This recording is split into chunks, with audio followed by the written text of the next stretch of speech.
Şimdi insanı yöneten üstad şuuraltı muktesebatı diyor ya. Asıl Freud'da bilinç dışı dediği bölge. Şimdi saniyede 11 milyon bit veri girişi var. Sen şuurlu halinle 40 bitini değerlendiriyorsun bunu. Yani insanın verdiği bütün tepkiler o şuuraltı muktesebatından ortaya çıkıyor. Mesela işte birisine şöyle bir hamle yapacaksın diyelim, vuracaksın falan. O adam orada bir tepki verir. Ya da bir haber verdiğinde bir tepki verir. O tepkilerin her birisini aslında ruhun inşası dediğin şuuraltı muktesebatından oluşan tepkiler. Yani bizim de aslında mutluluk dediğimiz olay oralardan sağlandığından dolayı böyle bir anlık sihirli değnekle dokunma mümkün değil. Mecbur ruhu inşa edeceksin. Buzdağının görünmeyen yüzü insana etki ediyor. Bir anda için sıkılıyor. Ne oldu? Burada bir şey yok. Gayet bilincim sağlıklı, düşünüyorum. Hayat güzel, mutluyum. Ya ne oldu yani? Niye böyle oldu? Oho! 11 milyon bitlik çalışan o bilinç altında neler dönüyor neler. Çığlıklar atıyor orası. Ben bunu istemem. Bununla doymam. Yeter yani beni hayvan gibi aldın gezdirip duruyorsun. Yeter bu ruhu böyle beslemiyorsun. İşte Üstad Hazretleri diyor ki sen onu duyamazsın. Ben duydum gel Risale-i Nur. Başka bir alemden neler duymuş neler işitmiş. İnsanı yöneten yer orası. Yani Batı felsefesi doğru çok güzel yakalamış yani. İşte Freud bilinç dışı diyor ona. Buzdağının görünmeyen yüzü. İnsanın nasıl karar mekanizması, tepki mekanizması, refleks mekanizması tamamı onlar yani. Şimdi şurada bir tane tedavi efkar oluyor, çağrışım oluyor. Başlıyorsun böyle arkadaşlar diyor ya ne oldu sabah eğleniyorduk falan. Yok bir şey sorma. Halbuki gözüne bir şey iliştirmiş. O da hatıraları depreştirmiş. Bütün günün rezil rüsva alıyor öyle mi? Değil mi? Yaşıyoruz insanız bunu. Ya ne oldu ya burada bir problemim yok yani. Geziyoruz, mutluyuz, ediyoruz, yemek yiyeceğiz. Her şey yok ya. Ne oldu içeride yani? Neler çağrıştı, neler hatırlattı? Asıl huzur kelimesi çok ciddi bir altyapıya vabeste bir kelime. Yani huzur iyidir. Huzur iyi midir? Artık huzurlu olayım. Yani böyle karar verecek bir şey değil. Ruhun inşası dediğimiz olay oraya bakan bir mesele. O yüzden bazen insan Risale-i Nur okuyor kibirliğinden dolayı diyor ya ben anlayamıyorum yani. Sen çok üst düzeysin de hemen okuyup anlayacaksın. Bu da ayrı bir kibir. Ya iyi de sende 1500 tane latife var. Bunun bir tanesi akıl. Tamam bırak o biraz yavaş yavaş beslensin. Üstad Hazretleri diyor ki diğer bütün sair latifeyi de besler. Akıl bir tanesi 1500 tane latifenin. Sakin ol yani çok kendini yukarılarda görme yani. Hepimizde yani bu asıl insanda enaniyet had safhada ya aynı trip. Okuyorum anlamıyorum ya. Matematiğe yıllarca derse geliyorsun. Bir zahmet bunu da bir sebat et ya. Öyle mi? Ya bu kibir hemen ya. Ki konu sadece akıl da değil yani. Akıl önemli bir latife ama 1500 latifenin bir tanesi. İşte oraları inşa ediyor Üstad Hazretleri. Ya bu iş sanırım anormal bir olay ya. Yani hangi sinir uçlarına değdiğini otursak hesap bile edemez. Ama nerelere dokunuyor, ne oluyor, nasıl bir duaya dönüşüyor hiç tahmin bile edemiyoruz. Ruh zemindeki en büyük vazife diyor. Senin dün girdiğin ders diyor. Vallahi hiç öyle gelmiyor. Ben ders anlatıyorum bana bile öyle gelmiyor zaman zaman. Nasıl ruh zemindeki en önemli vazife ya? Hissetmesen bile itaat edeceksin. Çok sırlı meseleler var o işin altında. Gel, git, yap, dinle, oku, çalış, teheccüd, namaz. Nerelere dokunduğunu tahmin bile edemezsin. Buralarda gelişmeyen latifenin karşılığını cennette alamayacaksın. Cennette ne kadar lezzet alırsın? Kabiliyetini ne kadar geliştirirsin? Bizim mesela koyuncunun küçük oğlu var. Ne kadar kabiliyeti vardır onun? 3 yaşında çocuk kadar. Oyuncak araba veriyor susuyor. Ama oyuncak arabasıyla susmaz. Büyük araba ister. Mercedes olsun. Kabiliyet ne kadar gelişirse o ölçüde de onun lezzet karşılığı var mı? Var değil mi? Tamam cennete girdin ama hadi çocuk kabiliyetleriyle girdin. Ben olaya nerede ayıktım biliyor musun? Bir gün rahmetli dedeme yemek götürdüm. Annem yemek yapmış. O da hastaydı. Götürdüm böyle. Annem de güzel yemek yapar. Sarması, dolması, karpuzu, meyveleri dizdim böyle. Baktım karpuz kabuğunun sarı kısmını yiyor dedem. Dede niye buraya yiyorsun dedim. Daha lezzetli yerler var dedim. Konuştuk baktım ki dedem anlamıyor. Yani artık dildeki tat alma reseptörleri gitmiş. Aynı mekandayız. Aynı sofradayız. Aynı zamandayız ama aynı lezzetlere haiz değiliz. Anladın mı? Hani adam diyor ya abi cennette aynı yerde olacağız. Nasıl o daha fazla lezzet? İşte dedemle aynı yerdeyim. Ben daha fazla lezzet aldım. Dedem alamıyor. Şimdi o istidatlar, latifeler bu dünyada açılmazsa ahirette onun karşılığı yok. Kas geliştirmeye bakman gerekiyor. Kas geliştirdiğin ölçüde ahirette ya bu dünyadaki latifelerin tohum. Tohumdan neye dönüşecek? Fidana. O dönüşebilen fidanlar alıp ahiret toprağına ekilip orada ağaç olacak. Onun lezzetini alacaksın. Ölen latifeler gitti elinde patladı. O latifeler öldükten sonra duygusal çağrışımlar. Ya arkadaş konu böyle olsa üstad onu yapar. Yani bir o gözlüğü bir takmak lazım. Ya üzgünüz yapamadık. Ya bu da kurtarıyor olsa üstad onu da yapar.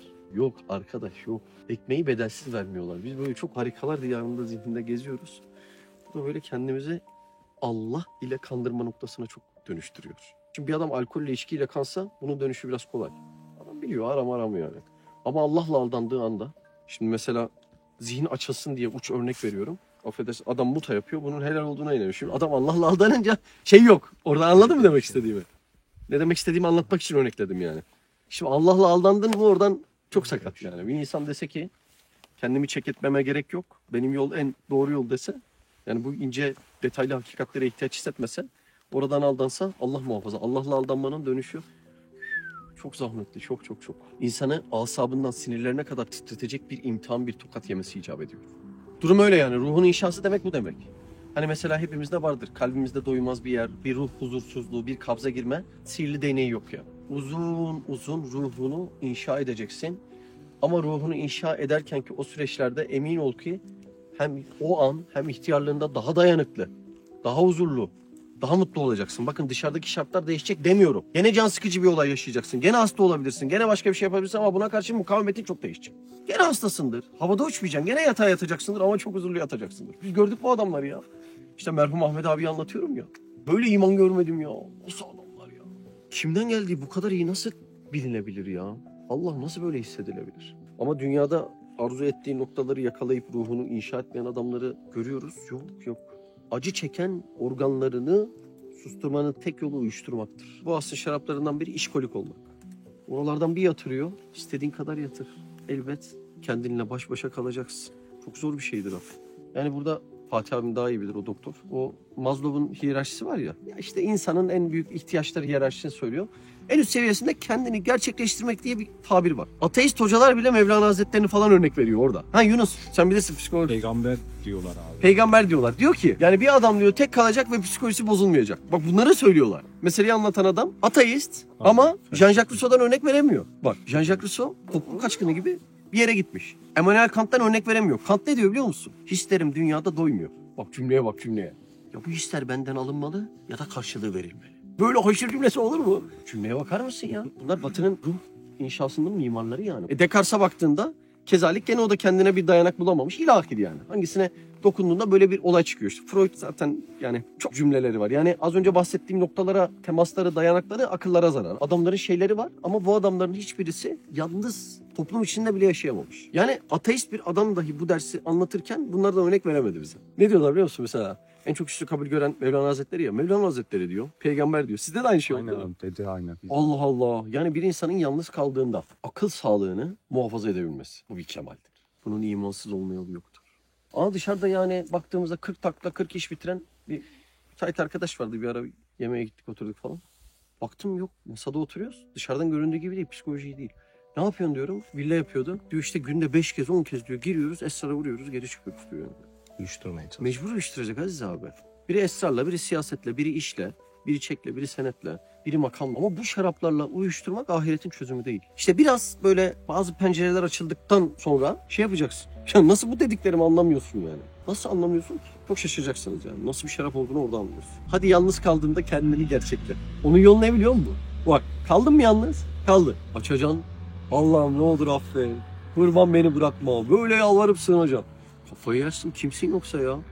Çok zor bir şey. Hayat mertebeni düşürdüysen yani bir hayvan leşi gibi yaşıyorsan sıkıntı yok. Ama kalbinde biraz hayat devam edebiliyorsa yani canlılığını hissedebiliyorsan canlılığını hissetmenin yolu da acı çekme değil mi abi? Bir yer vurulduğunda acı çekiyorsan aslında bir canlılık verisi, hayat verisi. Yani zaten kalbin acıyor ne demek biliyor musun? Hala yaşamaya devam ediyor kurtar beni. Adamın yapmadığı pislik kalmıyor hiç. Değil mi? Böyle kahraman gibi geziyor. Çünkü can çekişebilecek manevi hayat onun ruhunda kalmamış. Katemallahu ala kulubihim. Bitmiş yani. Allah Allah. Hadi bakayım geceleri şöyle yalnız başına sağlıklı bir şekilde kal. Televizyon izlemeden, telefona dalmadan. Hadi kal bakayım. Çıldırtıcı bir şey.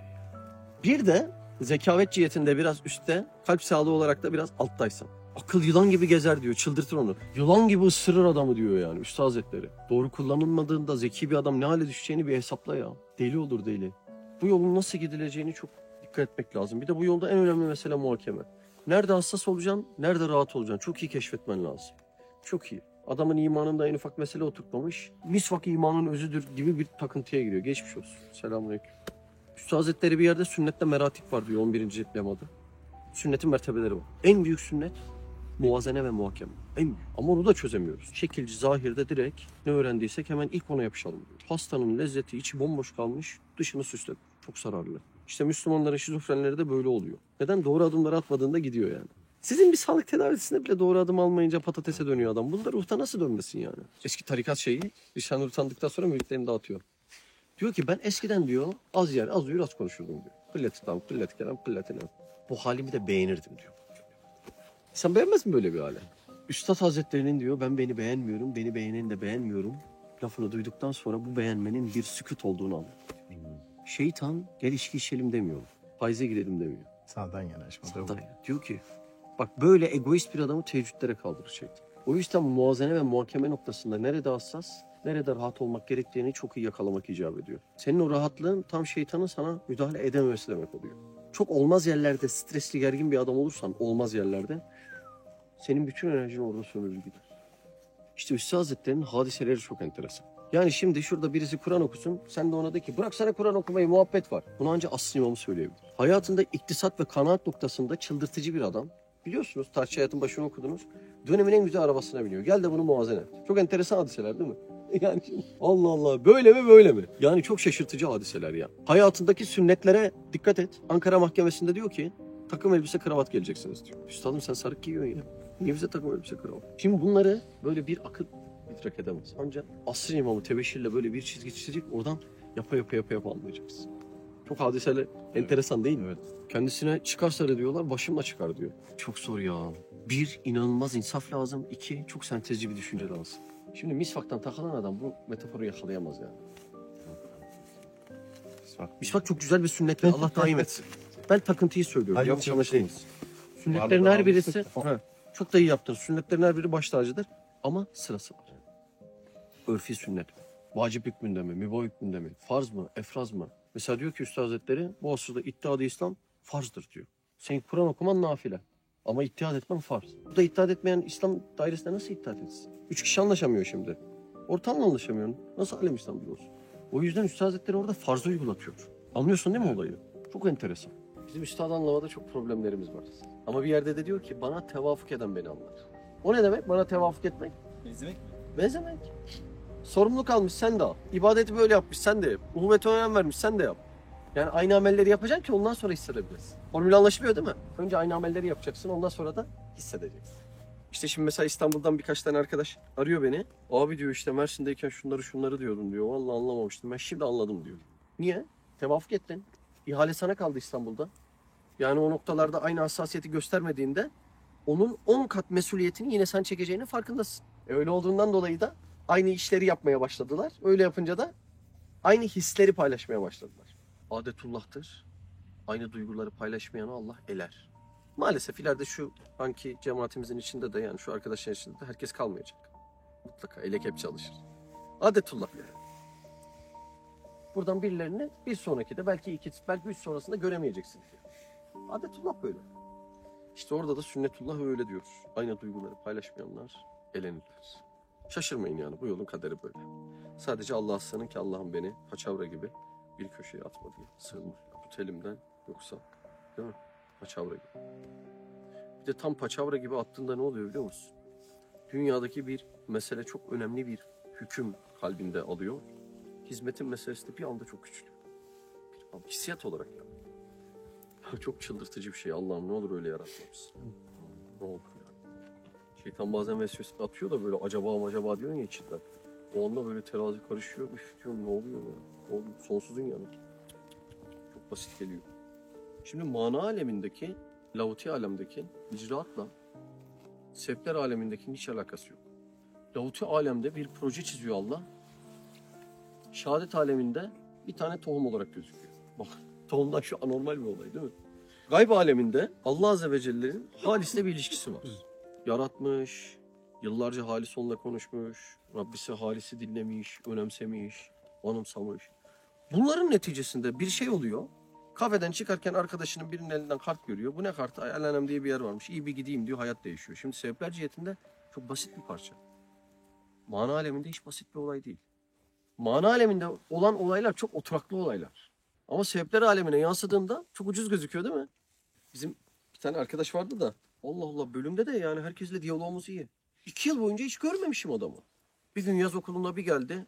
Sol koluna motor kaskı takmış böyle artist. Bakar bakmaz birbirimizden elektrik alamadık. Tam tuvaletin önünden gidiyoruz. Yanımda da Kaan diye bir arkadaş var. Ben tanımıyorum Halil'i. O Halil'i gördü. Halil nasılsın dedi. İyiyim Kaan sen nasılsın falan dedi. Kaan dedi işte bu da Mehmet. Benim arkadaşım dedi. Neden öyle bir şey söyledi bilmiyorum da işte. Ya o da bir boksördür biliyor musun dedi. O zaman çok antrenman yapıyordum ya. Bir an aklına o geldi herhalde tanıştırmak için. Halil de şey yaptı böyle, öyle mi falan böyle bir şey yaptı. Ben de böyle ayar oldum iyice. Dedim kardeş o yumruklar öyle havada belli olmaz yalnız falan diye böyle birbirimize şey yapacağız. Neyse oradan çıktım, sınıfa girdim. Bir arkadaş var. Ağzını açmaz. Biz bazen muhabbet ederiz. Ya Mehmet kardeş senin tefekkürlerde ben bir kayboluyorum, anlamıyorum. Böyle yani çok mübarek. Oğlan aslan gibi yapıştı. Mehmet kardeş yarın kahvaltıya gelmen lazım. Hayda. Bakarım müsait olsam Mehmet kardeş lütfen gelmen lazım. Bakarım falan. Mehmet kardeş. Allah Allah. Normalde selamı şöyle verirdim. Toplam gibi yapışıyor. Bir gittik meğer Tavşanlı Halil organize ediyormuş. Oradan bir kaynaştık. Oradan diyar diyar. Ya bir derslere gidiyoruz. Motora binmişiz. Oradan oraya oradan oraya. En son öyle bir arkadaş grubuna denk geldik ki ya bir ihtiyaç hasıl oldu. Acaba biz de şöyle bir yeri bulsak. Ateistler geldiğinde oraya mı götürsek? Çünkü medreseye götürüyor. Ya bu şu uzun tesbihe takılma. Bu adam affedersin namaz bilmez. Bir Çorumlu getirdim kafayı yiyordu yani. Yapma şunu falan, onları halledemiyoruz ya. Buradan hikaye buraya gelir mi yani? Sebepler cihetinde 2 yıldır görmediğin bir tane adam yaz okulunda motor kaskıyla görüyorsun. Birbirine girmene belki ramak kalmış. Şimdi mana aleminde hikaye böyle değil. Ama sevkler aleminde basit bir. Ya geçen de Enes beni aradı da derse gel dedim. Çok basit gelmiyor mu? Ya aramasa ne olacak? Cehennemin dibine mi gideceksin yani? Yani çok enteresan konu, anladın mı demek istediğimi? Şimdi bu ahirette böyle akla zarar bir mesafe oluşturacak. Ama buradan baktığında ya, ne yani şimdi? Kartı veren arkadaşın da gelmemişti değil mi Halis? Kartı veren gelmiyor. Halis kartı görüyor. Şimdi vakfa ayet ediyor. Ya bu kadar basit olamaz ki. Lavuti alemde çok başka pazarlıklar var. Sebepler aleminde bir tohum gibi küçücük bir hadisenin içerisine derc edilmiş oluyor. İlginç değil mi? Ya o zaman hadi ciğer yemeğe gidelim. Ya. Senin ruh doydu mu? Karın aç mı? Olmaz, caiz değil. Caiz değil tabii. Açken namaz vakti girse aklın kalır diye önce mideyi diyor yani. Şeriat diyor bunu. Şer'i şerif diyor yani. Caiz değil hocam. Şeriata uymak lazım. Şeriata. Ya buyurun. Kalabalığın içinde yetiştirilmiş, kakılmış İspanyol bir evlatsın lan sen!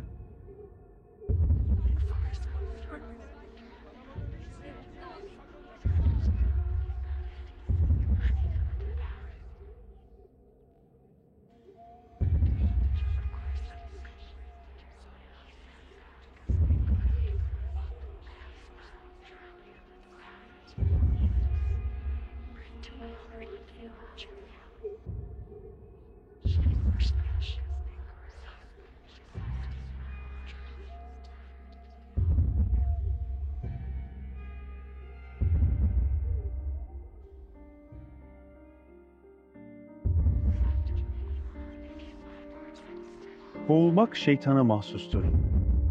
Sen hangi halde olursan ol, Allah'a sığın. Hisler, hayaller ve sesler sana hiçbir zarar veremez. O zaman pencerelerden seyret, içlerine girme. Kötü düşünce ve takıntılarından kurtul.